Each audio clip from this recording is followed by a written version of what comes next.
Provided by. I really hope that this vaccine can get me one step closer to him. Happening now. Veteran Damian Daniels shot and killed by Bexar County deputies in August of last year. Today, his family speaks only to KSAT 12 about their concern over a lack of transparency and why the body cam footage hasn't been released yet. A suspected gunman, including several other people, dead in a mass shooting at a California transit center. The latest on the police investigation next. Plus, the United States reaching a milestone in the fight against coronavirus. Some states taking extra efforts to try to get people vaccinated, and why some health experts say we need to be careful this Memorial Day holiday. As Comal County continues to grow, buildings are being renovated here in downtown. Coming up, a look at the changes inside the courthouse. And quiet weather has settled across South Texas, at least for now. I'll be back to talk about our rainfall potential and the next chance for storms coming up in a few minutes. The news at 5 starts right now. At first at 5, a man in the hospital after he was shot underneath a downtown overpass. It happened about 2 o'clock this afternoon under I-35 and Main Avenue. A suspect hasn't been arrested, but San Antonio police say they know who they're looking for. Chief William McManus says the victim and a friend got into an argument with another man. When that man pulled out a gun, the victim stepped in front of his friend and was shot in the upper torso. They went to a motel for help, and at last check, the victim was in critical condition. It's a case that's been in the public eye since last summer, prompting protests in front of the Bexar County Sheriff's Office and calls for Sheriff Javier Salazar to resign. A 31-year-old Army war veteran, Damian Daniels, shot and killed by a sheriff's deputy during what began as a mental health check. Jesse Degollado says his family still isn't giving up on their demands to see that long-awaited body cam footage. Damian Daniels' family was back protesting in front of the Bexar County Sheriff's Office 9 months after the Afghanistan war veteran was shot and killed in front of his home during what the Bexar County Sheriff's Office says was a struggle with deputies. They'd been called there twice previously, once by Daniels himself, who was known to have mental health issues. We haven't seen any of the officers arrested.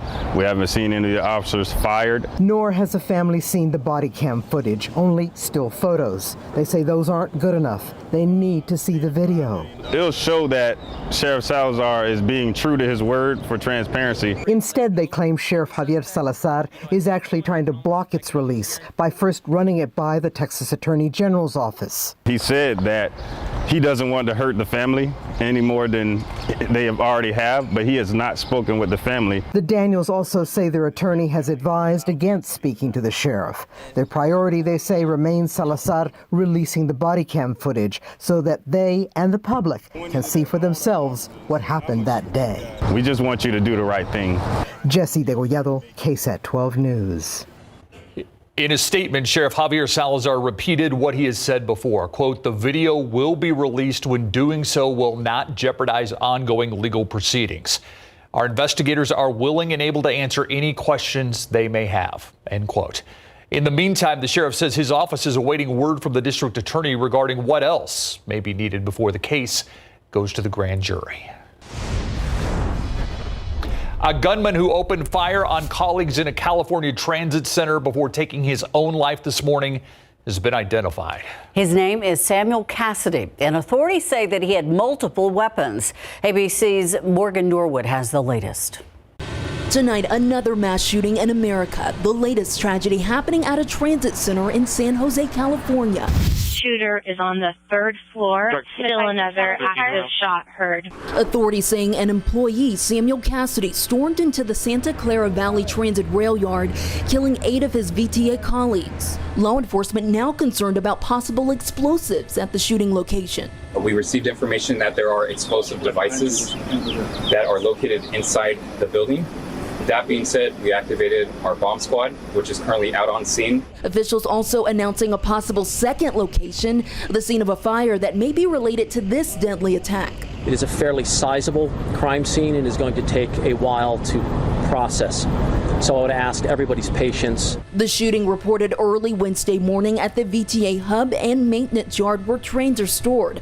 A caller telling 911 they heard multiple gunshots. We'll get 3 more code 3 ambulances, and looks like, again, shots are still being fired. The gunman was also killed. Family members desperate to contact their loved ones. I haven't heard from him. I'm just trying to get a response and get some more information. Authorities are still working to reunite survivors with their loved ones. The Santa Clara County supervisor is ordering flags to be flown at half-staff in remembrance of the victims. Morgan Norwood, ABC News, Los Angeles. And now to an update on a fatal rollover we told you about yesterday. A man who died of his injuries has been identified as 53-year-old Daryl Allen Marino of St. Hedwig. The sheriff's office says Marino was hit head on by another driver in southeast Bexar County. They say the impact caused Marino's car to roll over. He died at University Hospital. The driver who caused the crash and another driver who was hit in the crash are both okay. The sheriff's office is investigating. The search, meantime, continues for a suspect involved in a fatal shooting last night. We are working to learn the name of that victim. Right now, San Antonio police are looking for a dark-colored car that was seen leaving the Hidden Lake Mobile Home Park where the shooting happened. That's at the intersection of Saints Haven and Saints Ark on the far east side. Officers did find a man dead at around 11 o'clock last night. He'd been shot in the head. The motive is unknown and no one's been arrested. The San Antonio Police Department also investigating a drive-by shooting. They say an 18-year-old man shot twice in the back while standing outside a home in the 7200 block of Hardesty Street. That's on the city's west side near Shanefield and Loop 1604. Police found more than 40 rifle casings at the scene. There were also bullet holes in the house as well as in a vehicle in the driveway. And a second home behind that house was also hit, but no one there was hurt. No other witnesses have come forward. 2 IDEA public school leaders have been fired after several tips about the misuse of funds checked out. IDEA's Executive Committee Chairman Al Lopez announced the terminations today. CEO Joanne Gama and COO Irma Munoz accused of using financial aid, staff resources for their benefit and their personal benefit. They're also accused of doing it in a way that wouldn't be detected by IDEA's standard external audit. IDEA received anonymous tips about the allegations last spring and summer. The claims were confirmed through a special counsel investigation. A reminder, early voting for the city's runoff election still going on. More than 5,800 people have voted so far. Districts 1, 2, 3, and 5 and 9 are in the runoff. You can find a list of polling locations and hours right now on KSAT.com. Early voting ends June 1st. Election day is Saturday, June 5th. The United States reaching a major milestone with more than half of the American adults now fully vaccinated. But still, experts are urging people to stay vigilant this Memorial Day weekend. ABC's Rena Roy with the warning. This holiday weekend could be the most normal we've seen in over a year, with the CDC reporting half of all U.S. adults, more than 130 million Americans, now fully vaccinated. The progress that we've made, we've reduced suffering across the country, is due to all of you who have gotten vaccinated. At least 25 states vaccinating 50% or more of their adults with at least one dose, while at least 10 states have crossed the 70% threshold. Some local officials pulling out all the stops to encourage even more people to get their shots. That's right, you could win $1 million. Colorado, the latest to announce a vaccine lottery, saying it will hand out 5 $1 million prizes for vaccinations. Even as the nation appears to be turning a corner, public health experts are warning Americans should be careful this Memorial Day weekend, especially those who aren't vaccinated, with people expected to gather in large groups. The virus is out there and those variants are out there and they're infecting unvaccinated people. If you're unvaccinated, you got to keep masked up, avoid indoor gatherings. New data from the CDC shows only 0.01% of fully vaccinated Americans contract the virus, so-called breakthrough infections. That's just 1 out of 10,000 8,000 people. And if they do get COVID, most are protected from severe illness. Officials say vaccine hesitancy is still a big challenge. Researchers at the Kaiser Family Foundation finding that working class Americans without a college degree are less likely to get vaccinated compared to those with one. Rena Roy, ABC News, New York. Royal Caribbean's been given the green light by the CDC to do some test cruising. It's the first cruise line given permission to test its ability to mitigate COVID-19. More than 250,000 people have volunteered so far. Volunteers must be 18 years or older, either have proof of vaccination or written documentation saying that they have no medical conditions that could place them at high risk for severe COVID-19. They'll be tested before boarding and at 3 and 5 days after the simulated voyage. The test cruises begin June 20th. Outside today, we had the low clouds early. Now we've got the fair weather patchy clouds and temperatures making it into the upper 80s, but it feels like the 90s when you factor in the humidity. Also, these clouds that you notice outside, they are bubbling upward. They're just having a hard time getting any shower activity going because of the lid we have in our atmosphere right now. So we've got those fair weather clouds out there right now. Some of them look like they could rain at any moment. That would mainly be closer to the Gulf coastline, and even then, the exception. 91 in Del Rio, 91 Floresville and Santa Maria, 85 Leon Springs. Temperatures, again, upper 80s, low 90s, what we're seeing right now. A quiet evening, just very humid outside. Temperatures gradually falling into the 70s. With a bit of a breeze out of the southeast at 10 to 15 miles per hour. We're going to be back to talk about how long this quiet weather pattern is going to hang around. Of course, the weekend forecast and a bit of a messy pattern coming up. Ursula. Thank you, Adam. 20 years ago, Comal County had 80,000 people. Today, the population is more than doubled to 165,000. Because of this, the county's investing millions of dollars into renovating buildings and to make some room for the growing community. Tiffany Huerta spoke to businesses about that growth, and she goes behind the scenes at the new Comal County Courthouse Annex. Yeah, how many would you want if they have? We used to always have our slow time of year in January, February, but for now, we don't have that no more. Ross Granzine, the owner of Neglin's German Bakery located in New Braunfels' main plaza, says a lot of people are moving to this area. We're busy all year round. The next door business, Fickle Pickles, also noticing the growth. I've enjoyed welcoming all the new people that have moved to this area. With more residents, the county has invested in renovating different buildings.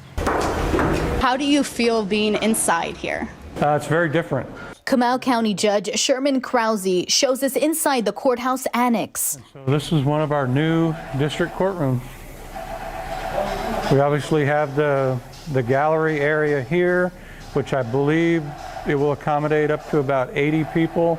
There will be a total of 4 courtrooms here. We have office space for the district court staff, as well as office suites for our district judges. This project cost about $12 million. In talking with people that were here when this was first completed and the county moved into it, they said that the county will never fill it out. And here we are renovating it, trying to provide for additional space and additional courtrooms. Judge Krause says this courthouse annex is expected to be complete by this summer. Tiffany Huertas, KSAT 12 News. Recent rains probably mean your grass is ready for a good cut. But before you grab the gas can, consider this. Battery-powered tools. They can be just as great, better for the environment, and require less maintenance. Up next, we're going to take a look at some of the Consumer Report's top picks.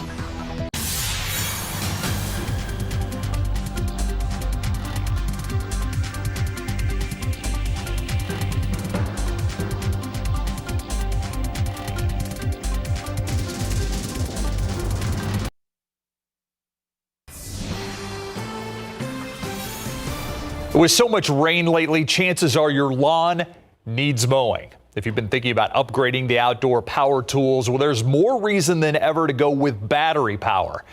Many pack as much punch as gas-powered models. 12 on your side's Marilyn Moritz with a few top tools that are great for your yard and the earth. Gasoline-powered tools may be good for your lawn, but not necessarily the planet. Emissions can take a toll. An increasingly popular alternative is battery power. Every year we test more and more battery-powered outdoor tools, and every year we find fewer reasons to recommend buying gas models. Battery-powered motors are more efficient and produce zero emissions. Consider this: a commercial gas-powered leaf blower running just an hour produces about as much pollution as driving a 2017 Camry 1,100 miles. Battery-powered outdoor tools reduce air pollution, but they can also help reduce noise pollution in a suburban area. That means your neighbors might thank you too. Going battery also means no gasoline spills or refills and less maintenance. No oil changes, spark plugs, or messy gas cans. With battery-powered tools, all you do is recharge. If you're ready to go green, Consumer Reports recommends this Ego lawnmower. It got very good ratings for carpet light cutting. To blow leaves without bothering the neighbors, they recommend this steel leaf blower. It's fast and quiet. And you can say goodbye to pull cord starting with this Ryobi chainsaw. Testers found it cuts as quickly as many lighter-duty gas saws. The downside to battery-powered tools is cost, and replacement batteries can be expensive, but reliability is generally good, and as products have improved, so have their warranties. Marilyn Moritz, KSAT 12 News. And that's exactly what a lot of people are doing today. They're mowing their lawns, finally dry enough to do so. Yeah, it is. We actually have quiet weather pattern that's settled in, at least for the time being. We will see some changes, of course, in the days ahead, especially as we get into next week. Here's a look at our weather headline. So quiet for now. It's kind of nice to have this break. The aquifer is up over 18 feet over the last month. And we've put a huge dent in the drought and wiped it away in spots. The new drought monitor comes tomorrow. You know, we're excited to get that. Humid, but really not overly hot outside. High temperatures are right near average. And then our complicated weather pattern comes into play as we get into next week in particular, but we'll get a hint of it Friday night and Saturday. So let's talk about that, and as it relates to rain chance. You see, there's a lot of activity across the nation, just not so much right now in Texas. We've got a little ridge overhead, so that bump in the upper level flow, basically from Del Rio up toward Wichita Falls to Oklahoma City. That's the ridge, and that gives us quiet weather pattern. That, of course, is going to be changing in the days ahead, and we're looking at a situation that's kind of complicated in terms of forecasting our storm chances, just because what we get will depend on what happens elsewhere across the state. Obviously, we need rainfall elsewhere across the state, and I think the locations that really need it will have a good opportunity. I'm not zooming into San Antonio because this is not representative of our current drought situation, because this does not take into account recent rainfall. We'll have the new drought monitor updated tomorrow, and then even the one the following week, I think, will even have improvements as well. So here's our long-range futurecast. I don't often show these, but it sums up our pattern, I think, pretty well. We'll have some thunderstorm complexes develop elsewhere across Texas in the days ahead. Look at Friday, for example, probably in North Texas along a cold front. The big question mark is then, once they develop and exactly where, how are they going to get steered? What direction are they going to steer? So it becomes more of a nowcasting situation than a forecasting situation. We have to let these develop and then see where they develop, how they react, and then we'll be able to have a better understanding of our odds here in San Antonio. Even on into Sunday, West Texas, the Panhandle, Monday, the Panhandle. Somewhere in Texas, we'll have these storm systems popping up, and then it's just, well, okay, now that it's developed, let's track it, see its likelihood of making it here. So we have some of those rain chances in the forecast at about a 30% Friday night, Saturday, and then again once we get into next week after Memorial Day. Here's something that's not changing: the humidity. It is thick. It is tropical.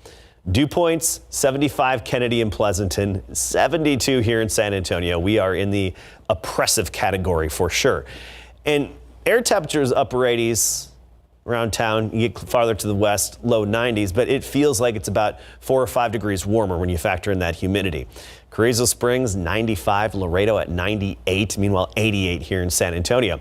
Tonight is going to be a lot like the past couple of nights. Most of us in the 70s, some upper 60s in the hill country, and then tomorrow afternoon making it near the 90-degree mark locally. But along the Rio Grande, Eagle Pass 96, Del Rio 97, even Pleasanton about 92, Hondo 91, you get Timberwood Park 88. Elmendorf 90, Converse 89 degrees, and Helotes 87 tomorrow afternoon. So we'll start the day in the low to mid 70s, make it up near 90, but it's going to feel like the mid 90s when you factor in the humidity. Southeasterly wind at 10 to 15. There's that slight chance of rain. We could get the leftovers of a thunderstorm complex Friday night into Saturday.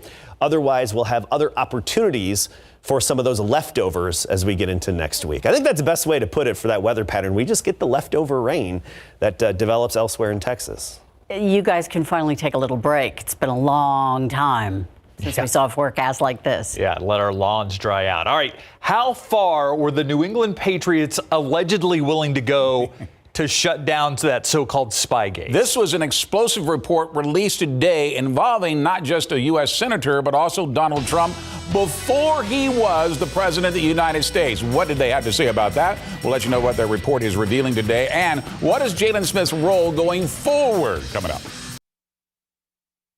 Pro football coverage, powered by Davis Law Firm. There is a report out today that claims then TV star Donald Trump offered campaign cash to then Senator Arlen Specter if he would drop the investigation into Spygate involving the New England Patriots. That's according to ESPN. It goes on to report that Trump did it on behalf of Patriots owner Robert Kraft. Senior advisor to Trump, Jason Miller, says this is completely false, and a team spokesman says Kraft never asked Trump to speak to Arlen Specter on his behalf. At the time, in 2007, the Patriots had been accused of illegally videotaping opposing coaches' signals, following a rather rapid NFL investigation after the Patriots had been caught taping the New York Jets coaches' signals. The league fined the Patriots $250,000. Head coach Bill Belichick an additional $500,000. And Commissioner Roger Goodell confiscated the team's first-round draft pick. Cowboys linebacker Jalen Smith made headlines when he decided to switch his jersey number from 54 to number 9, since it had been part of his life since he was 9. Admitting he has yet to talk to Tony Romo about the taking over his number. But now with a new defensive coordinator in Dan Quinn, and after using their first pick in the NFL draft to select linebacker Micah Parsons, what have the Cowboys told him about his role now that the linebacker room is filling up? I'm one of the oldest guys in the room now. On the defensive roster, and really just getting an opportunity to take that next step. You're really leading. Sean Lee had a hell of a career, and kudos to him. Big shout out to Sean Lee just on all the hard work and determination that he brought to this game and to this franchise. Definitely someone that we all look up to. But for me, it's just taking this role in leading and getting an opportunity, for this defense to succeed the right way. The Houston Texans have signed their first draft pick, quarterback Davis Mills. That's according to the Houston Chronicle. That says it's a 4-year deal for the Stanford quarterback. Because the Texans had traded away the first 2 picks in this year's draft, Houston selected Mills in the 3rd round, wound up being the final Texans draft pick to sign today. Even though Mills has had a very short college career, he was able to throw over 3,400 yards with 18 touchdowns. The Texans selecting a quarterback with their first pick as insurance if Deshaun Watson, who is facing 22 civil lawsuits, can't suit up for one reason or another. And his attorney, Rusty Hardin, revealed to us yesterday that he can't be deposed before February 22nd, 2022, meaning this is going to drag on another year at the very least. Wow. Mm-hmm. All right. Thank you, Greg. We'll be right back. Tonight, we'll see temperatures fall into the low to mid 70s for overnight lows. Cloudy to start the day tomorrow. Then some afternoon sun, a lot like today, with high temperatures back up near 90, but feeling like the mid 90s with that thick humidity that's in place. Next chance of rain comes Friday night into Saturday. Thank you, Adam, and thank you for watching the news at 5 with us. See you back here at 6. World News is next.